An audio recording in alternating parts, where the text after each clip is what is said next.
ഉരുൾപൊട്ടി കുത്തിയൊലിച്ചെത്തിയ പുഴവെള്ളത്തിൽ ഭീമൻ മരത്തടി കരക്കടിഞ്ഞു.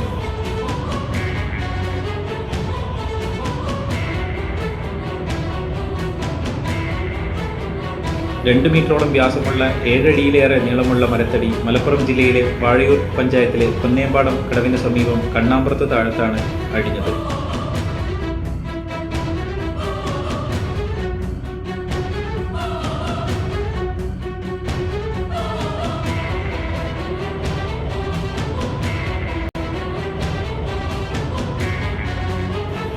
നൂറ്റാണ്ടുകൾ പഴക്കമുള്ള തേക്കുമരത്തടിയാണിതെന്നാണ് കരുതുന്നത്.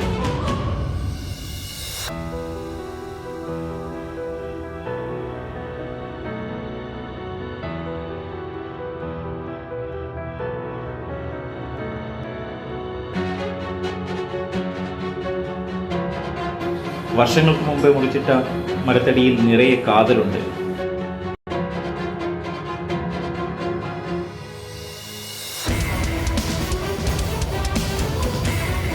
പുഴയ്ക്ക് നടുവിൽ ഒരു മരത്തടി ഒഴുകിയെത്തിയിട്ടുണ്ട്.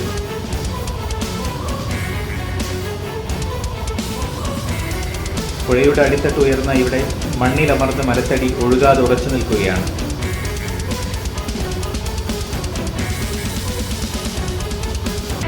ഇക്കഴിഞ്ഞ ജൂലൈ 30-ന് വയനാട്ടിലെ ചൂരൽമലയിലും മുണ്ടക്കൈയിലും ഉരുൾപൊട്ടി ആർത്തുരച്ചു വന്ന വെള്ളം മുഴുവൻ ചാലിയാറിലേക്കാണ് ഒഴുകിയെത്തിയത്. 400-ലധികം ആളുകളെയാണ് കാണാതായത്. ചാലിയാർ പുഴയിൽ നിന്ന് മാത്രം 80 പേരുടെ മൃതദേഹം കണ്ടെത്തി. 245 ശരീരഭാഗങ്ങളും കണ്ടെത്തിയിട്ടുണ്ട്. ഉരുൾപൊട്ടിയൊഴുകിയ മണ്ണ് ചാലിയാറിന്റെ തീരത്ത് സമീപ പ്രദേശ പറമ്പിലെല്ലാം അടിഞ്ഞിട്ടുണ്ട്.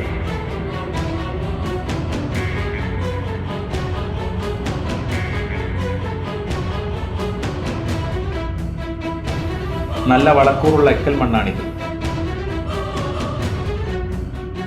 ജൂലൈ 30-ന് കൊന്നേമ്പാടം ഭാഗത്ത് ചാലിയാർ കര കവിഞ്ഞിരുന്നു.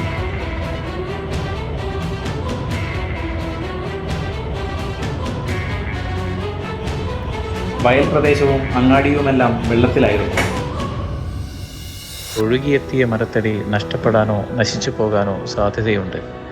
അതുകൊണ്ട് അധികൃതർ എത്രയും പെട്ടെന്ന് മരത്തടി ഇവിടെ നിന്ന് മാറ്റേണ്ടതാണ്. Team Vazhayur cafe.